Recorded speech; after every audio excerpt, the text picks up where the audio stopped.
We're taking a look back here on 2020, including the way that many companies navigated some controversies. It's not always easy to do, but sometimes some companies do a little bit better of a job at doing that than others. And here to break all that down for us is Jim Haggerty, the CEO and president of Haggerty here. And Jim, when we look at it, it's tricky to navigate some of these things, but one of the companies you listed on your worst handling PR disasters of 2020 would be Yahoo Finance's worst company of the year, and Nikola.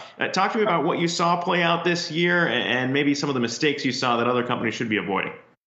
Well, it was a mess what Nikola did from beginning to end. I mean, from the truck rolling downhill to the misleading statements that they made along the way. And what they did is whenever you see a company in crisis, you can tell the ones that don't have their act together when they issue a statement to clarify the prior statement. And that's exactly what happened in that case. They issued a statement, a short statement saying they're investigating and they will respond.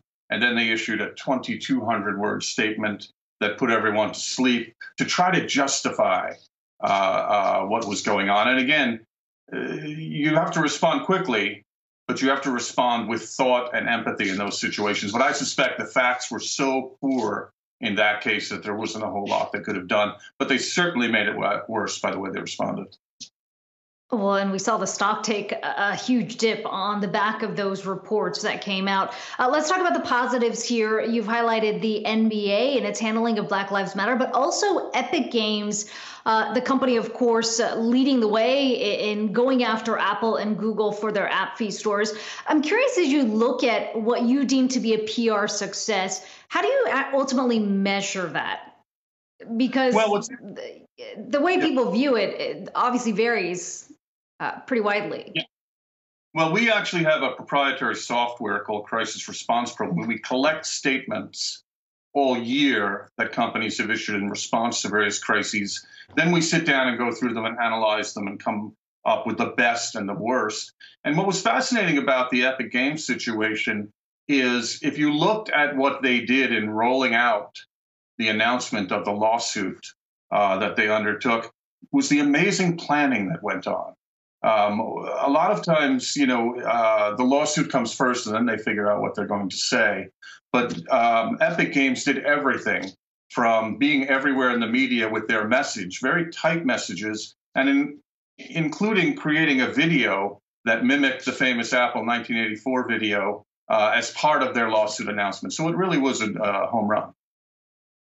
Yeah, I mean, I don't want to harp on the negativity here in 2020 as we look ahead to 2021, but on your list of good performers here alongside Epic Games, which again kind of timed the pressure on Apple pretty geniusly there. But when you look at Airbnb, that's another one of the standouts there. And you think about how tricky it is to navigate a company to an IPO, but doing so along with the people on the platform, really bringing them along for that ride, ensuring that things were going to be fine in the pandemic. What'd you see from them that made you add them to the list?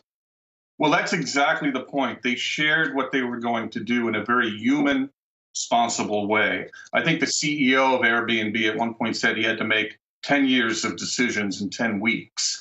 And it was that human. Often in a crisis, there will be a lawyer-like response, likely controlled by lawyers, where they won't say anything at all. They'll say, we're looking at the situation. We'll get back to you when we have more information. In this case, they were human. They made their customers and the other stakeholders part of the response by bringing them in each step of the way. And in that way, I think they really saved themselves in what could have been the most difficult situation any company has ever faced. Yeah, I mean, important to note that they made some painful decisions along the way, Jim, laying off roughly a quarter of its staff. But of course, all of this ending with what is considered to be a pretty successful IPO this month. Jim Haggerty, with Haggerty CEO and president, good to talk to you today. Thanks so much for your time. Yeah, speaking with you. Thank you.